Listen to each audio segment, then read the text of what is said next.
ये sequence and series का lecture 11 होगा। इसमें हम लोग एक्सरसाइज 9.2 क्लास 11th का एनसीईआरटी सॉल्यूशन देखेंगे, जो क्वेश्चन नंबर 16 होगा। क्वेश्चन नंबर 16 क्या दिया गया है, सबसे पहले देखें। Between 1 and 31 m numbers have been inserted in a such a way that the resulting sequence is in AP and the ratio of 7th and m minus 1th numbers is 5/9। Find the value of M, ऐसा करके question दिया हुआ है। इसको मैं सबसे पहले बताता हूँ क्या है। यहाँ पर जो 1 और 31 के बीच में कितने नंबर को इंसर्ट करना है, एम नंबर को इंसर्ट करना है, ताकि रिजल्टिंग सीक्वेंस क्या हो जाए, एपी बना ले। तो मेरे पास तो ये ऑटोमेटिक है, एपी तो बनाएगा ही, क्योंकि यहाँ तो यहाँ पे क्या है, फर्स्ट नंबर हमारे पास क्या दिया है, 1 दिया है। फिर कॉमा में क्या होगा, अगर हमको एम नंबर को इंसर्ट करना है तो मैं यहाँ से A1 मान लूँगा। सेकंड नंबर को अगर हम A2 मान लेता हूँ, थर्ड नंबर को हम यहाँ से A3 मान लूँगा, फोर्थ नंबर को यहाँ से A4 मान लूँगा, फिफ्थ नंबर को यहाँ से मैं A5 मान लूँगा, सिक्स नंबर को A6 मान लूँगा, और इस तरह से डॉट डॉट करते करते हमारा क्या होगा, एम माइनस वनथ नंबर भी होगा और साथ में एमएथ नंबर भी होगा, और सबसे लास्ट वाला जो टर्म बनेगा वो क्या होगा, 31 होगा। ये एपी बना लेगा। तो जब ये एपी बना लेगा तो ऐसे केस में इसका फर्स्ट टर्म तो हमें, यानी कि ए जो हमें मालूम है वो क्या है, सो देखिए ए जो है वो क्या है, 1 के इक्वल है। और जो लास्ट टर्म है उसको हम लोग बी बोल देते हैं, तो बी किसके इक्वल है, 31 के इक्वल है। कितने नंबर को इंसर्ट करना है, एन नंबर को, एम नंबर को इंसर्ट करना है। तो यहाँ से कॉमन डिफरेंस निकाल लेते हैं। कॉमन डिफरेंस का जो फॉर्मूला होता है, B minus A divided by क्या बनता है, एन प्लस 1 बनता है। बट यहाँ से डी हो जाएगा, बी के जगह 31 और ए के जगह 1 है, तो ये 30 एम को रिप्लेस कर देना है एम से। तो ये हमारा कॉमन डिफरेंस मिल गया। अगर ये कॉमन डिफरेंस मिल चुका है तो वैसे केस में ये हमें क्या चाहिए, और यहाँ रेशियो दिया हुआ है सेवेंथ है टर्म और एम माइनस वनथ टर्म। तो देखिए यहाँ पे मैं यहाँ सेवेंथ टर्म और M minus oneth term, seventh term यानी कि A7 हो जाएगा। सेवेंथ टर्म का आने का मतलब क्या है, A7 होगा। तो ये किसके इक्वल होगा, यहाँ पे अर्थमेटिक मीन में सेवेंथ टर्म होगा, तो ये किसके इक्वल होगा, ए प्लस, अर्थमेटिक मीन के अंतर्गत है तो ए प्लस ये क्या होगा, 7D आ जाएगा। ठीक है। और हमें एम माइनस nth टर्म अगर निकालना है, एम माइनस वनथ टर्म, तो इसके लिए क्या हो जाएगा, ए प्लस ये क्या हो जाएगा, एम माइनस 1 इंटू डी रह जाएगा। क्योंकि ये टर्म बोला गया है, यहाँ पे नंबर बोला गया है, यानी कि ये एपी का सातवां टर्म नहीं बोला गया है। अगर एपी से देखेंगे तो ये सातवें नंबर में कौन होगा, ये तो अर्थमेटिक मीन है सेवन्थ टर्म। सेवन्थ नंबर पर कौन है, अर्थमेटिक मीन। लेकिन एपी का अगर शुरुआत से जान बात करेंगे तो ये आठवां टर्म है, और ये एम माइनस वन है, यानी कि एम टर्म है, तब तो ये A plus M minus one in D लिखाया है। तो यहाँ पर ये स्टार्ट किया, देखिए पहला टर्म इसको कंसिडर किए, जो इंसर्ट किए हैं उसमें से ये पहला है, ये दूसरा है, ये तीसरा है, ये चौथा है, इसी तरह से सातवां टर्म। और एम माइनस वनथ टर्म का बात किया गया था, तो यहाँ पे सातवां टर्म क्या है, ये शुरू से एपी से बात करेंगे तो ये आठवें पोजीशन में है। और एम माइनस वनथ टर्म का बात करेंगे तो ये शुरू एपी से बात करेंगे तो क्या है, एमएथ पोजीशन पर है। इसलिए A plus M minus one into D हो गया। और ये दोनों का रेशियो हमें क्या किया गया है, यहाँ पे दे दिया गया है। तो जो रेशियो दिया है इसी के अकॉर्डिंग हमें क्या करनी है, आगे बढ़नी है। तो देखिए क्या दिया हुआ है रेशियो, सो यहाँ से क्या होगा, सिंस करके मैं लिख लेता हूँ। यहाँ क्वेश्चन में दिया हुआ है A7, ये दो बातें हमको यहाँ पे ज़रूरत पड़ेगी, तो मैं इसको अंडरलाइन करके रख लेता हूँ, ये वाला पार्ट। ठीक है। तो यहाँ पे क्वेश्चन में A7 और यहाँ से क्या है, A M minus oneth term का जो रेशियो दिया हुआ है वो आपको 5/9 दिया हुआ है।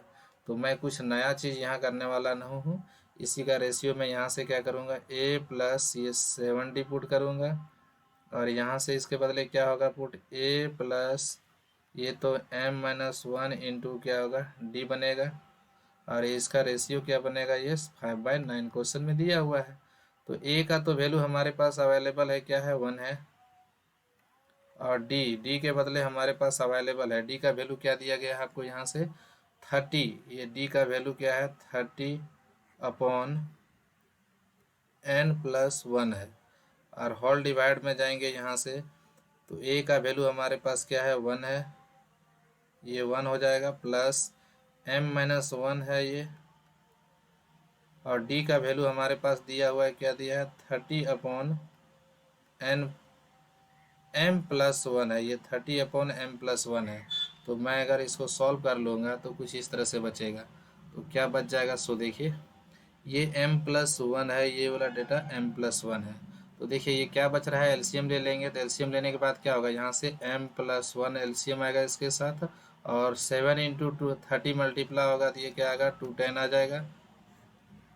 और यहाँ से हमारे पास ये m+1 मल्टीप्लाई होगा तो ये m+1 आ जाएगा। यहाँ से क्या है, ये प्लस में है, ये m-1 किसके साथ मल्टीप्लाई होगा, ये 30 के साथ मल्टीप्लाई होगा। और m/n तो दोनों ही केस में आया था, तो उस m/n क्या हुआ, कैंसिल हो गया, जो कि किसके इक्वल दिख रहा है, 5/9 के इक्वल दिख रहा है। मैं थोड़ा सा और इसको वर्क करूँगा तो यहाँ से बनेगा m+200, ये तो 11 हो जाएगा, और डिवाइडेड बाई ये देखिए 30m+1 यानी कि 31m हो गया।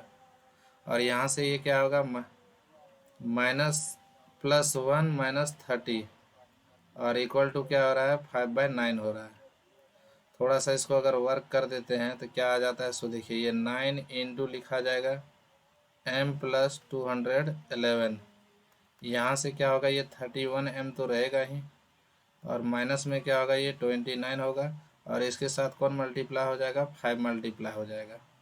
तो मल्टीप्लिकेशन के बाद हमें क्या मिल जाएगा, सो देखिए ये तो मिलेगा 9m का 9m रहेगा ही, ये 9 से मल्टीप्लाई हो जाएगा तो 1800, ये क्या मिलेगा, 99 मिलेगा प्रोडक्ट, ठीक है। और इधर क्या हो जाएगा, ये 31 से मल्टीप्लाई होगा तो ये 155 बनेगा, और यहाँ से ये मल्टीप्लाई हो जाएगा तो ये क्या होगा, 145, जो कि माइनस में आएगा।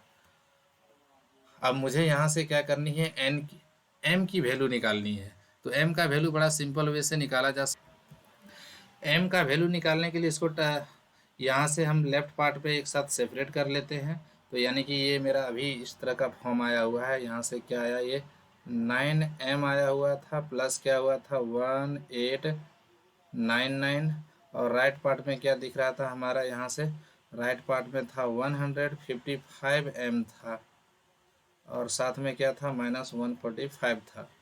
मैं अगर इसको सेपरेट कर देता हूँ तो क्या मिलेगा, ये 9m का 9m रहेगा, यहाँ से 155m आएगा, राइट पार्ट में मेरा -100 क्या है, ये 45 है, और ये भी माइनस में आएगा तो क्या हो जाएगा, 1899 आएगा।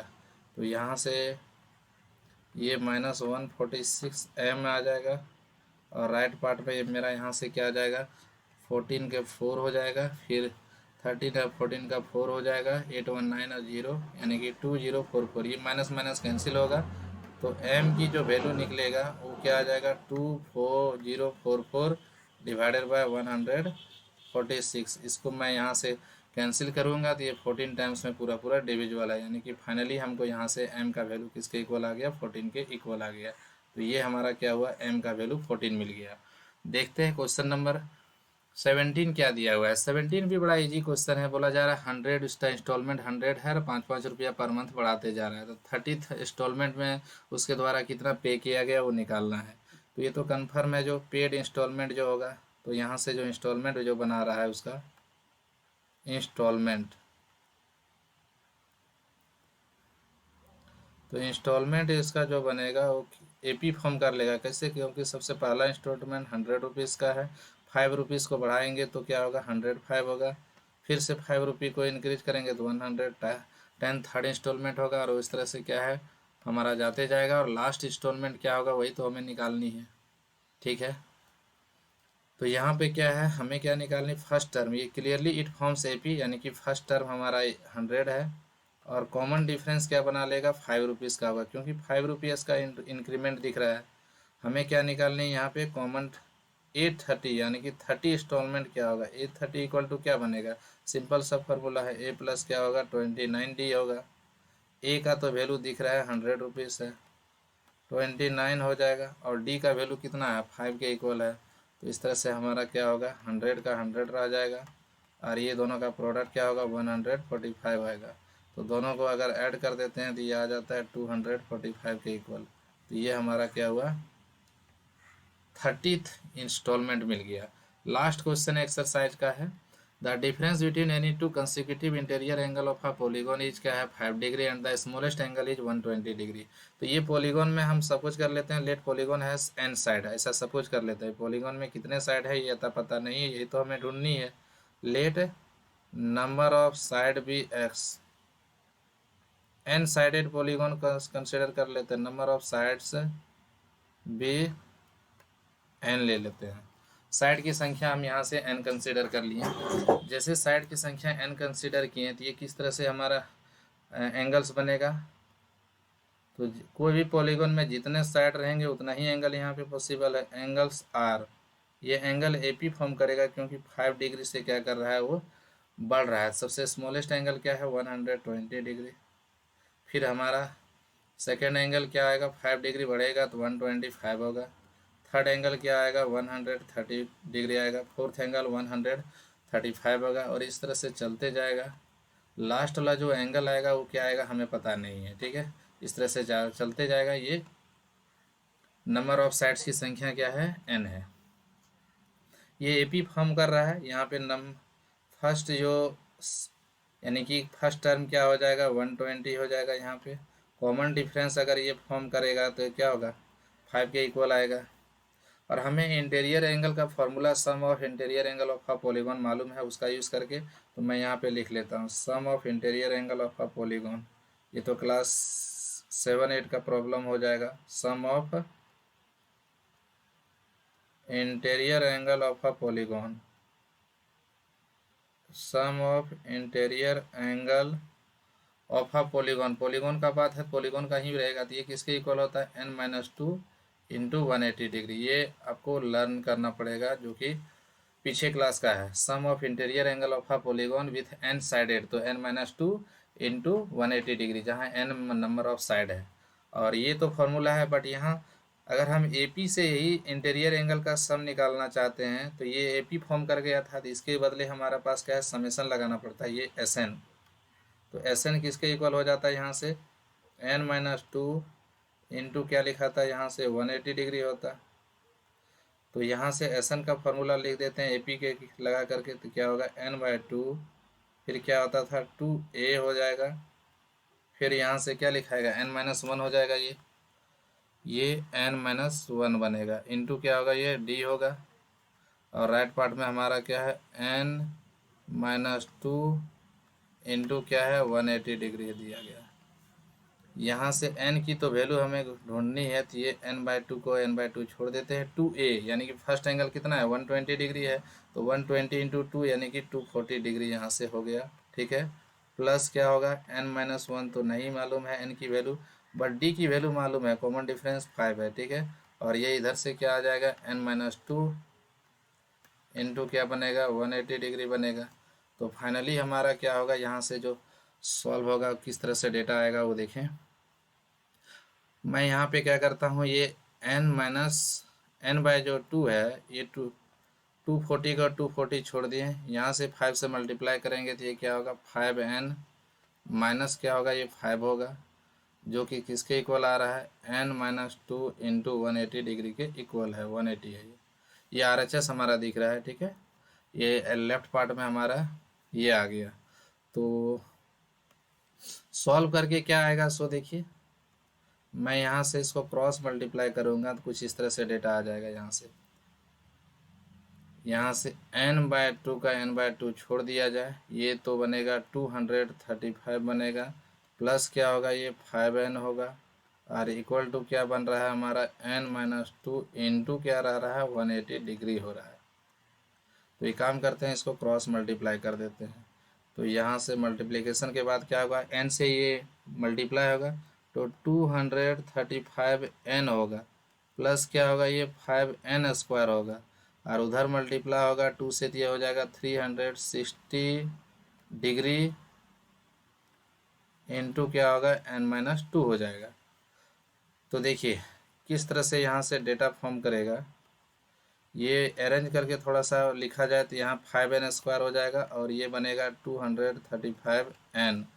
अगर मैं राइट पार्ट को अगर मल्टीप्लाई करके इधर ले आता हूँ तो ये कितना आ जाएगा -360n और ये 360 इंटू टू 720 होता है, जो कि नेगेटिव था, तो राइट पार्ट से अगर लेफ्ट में आएगा तो यहाँ से ट्रांसपोज हो जाएगा, साइन चेंज करके पॉजिटिव हो गया। ठीक है, तो ये बना।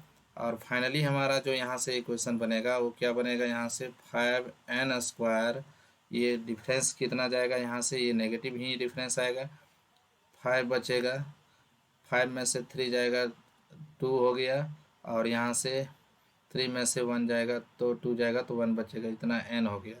और यहाँ से क्या बचेगा, ये वाला 720 है। ठीक है, और इक्वल टू 0। ये क्वाड्रेटिक इक्वेशन को हमें क्या करनी पड़ेगी, ब्रेक करनी पड़ेगी। तो मेरा जो इस तरह से आया हुआ अभी तक क्या है, 5 मैं यहाँ से कॉमन ले लेता हूँ, और कॉमन लेने के बाद क्या बचेगा, n² माइनस 25n बनेगा। फिर यहाँ से ये प्लस में है हमारा डेटा, देखिए ये यहाँ से क्या दिया हुआ है, यहाँ 720 है, 5 कॉमन ले लेते हैं। तो 5 कॉमन लेने के बाद क्या बच जाएगा, देखिए 720 से 5 कॉमन लेंगे तो 5 1 जा 5 हो जाएगा, और यहाँ से 22 5 4 जा हो जाएगा, यानी कि 144 होगा, इक्वल टू 0 है। तो फाइनली हमारा जो क्वाड्रेटिक इक्वेशन बनेगा 100, ये 144 प्लस में है, इक्वल टू 0। इसको फैक्टराइज किया जाए तो फैक्टराइजेशन करने के बाद ये क्या मिलेगा, ये 16n माइनस 9n में ये आसानी से फैक्टराइज हो जा रहा है, क्योंकि 144 हमको प्रोडक्ट भी चाहिए, तो 16 और 9 का प्रोडक्ट 144 होता भी है। तो मैं यहाँ से 2 टर्म में ब्रेक कर देता हूँ और कॉमन ले लेता हूँ। क्या कॉमन लेने के बाद आता है, n कॉमन आया तो n माइनस 16 बना, और यहाँ से -9 कॉमन आ रहा है तो ये n-16 हो जाएगा ये भी, और इक्वल टू 0। तो यहाँ से दो अलग अलग फैक्टर दिख रहा है, n-16 is the first factor, और सेकेंड फैक्टर क्या होगा, n-9 होगा, और इक्वल टू 0 है। तो मुझे n की दो डिफरेंट वैल्यू मिलेगी, n की एक वैल्यू 16 आएगी और n की वैल्यू 9 आएगी, बारी बारी से इक्वेट करेंगे। लेकिन क्या ये n की दोनों वैल्यू पॉसिबल है कि नहीं, वो चेक कर लेते हैं। तो मैं यहाँ से क्या करूँगा, इसको चेक कर लूँगा क्या ये पॉसिबल डेटा है कि नहीं है। तो उसको चेक करने का तरीका मेरे पास क्या है, यहाँ पे देखिए, अगर ये पॉसिबल होगा तो इसका मतलब क्या होगा, कभी भी पॉलीगॉन का कोई भी इंटीरियर एंगल का जो मेजर है 180 डिग्री से ग्रेटर नहीं हो सकता है। तो मैं कोई एक पार्टिकुलर एंगल यहाँ से निकाल के देख लेता हूँ, जैसे कि n का वैल्यू 16 ले लिया, तो अगर 16 ले लेते हैं तो यहाँ से a16 होगा। अब कौन वैल्यू होगा तो ये तो जज करना होगा, तो a16 के बदले क्या होगा, a प्लस 15d होगा, क्योंकि 5 डिग्री का डिफरेंस था, AP फॉर्म किया था।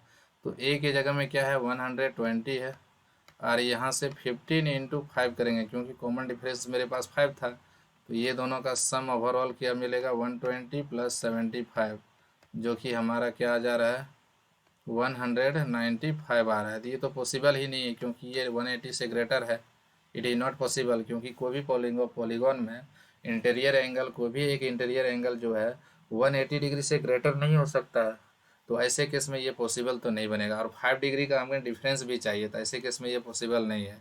इस इस मत इसका मतलब हुआ क्या चीज़, यानी कि ये वाला 9 अच्छा पॉसिबल है कि नहीं, चेक कर लेते हैं। तो 9 के बदले क्या होगा, a प्लस 8d, अगर 180 से स्मॉलर आएगा तो ये पॉसिबल है। तो ए का वैल्यू क्या था, 120 डिग्री था, 8d के जगह में हमको 5 पुट करना था, तो यहाँ से 120 प्लस क्या बनेगा, ये 40 डिग्री, तो यहाँ से क्या हो गया 160, yes it is less than 180 degree.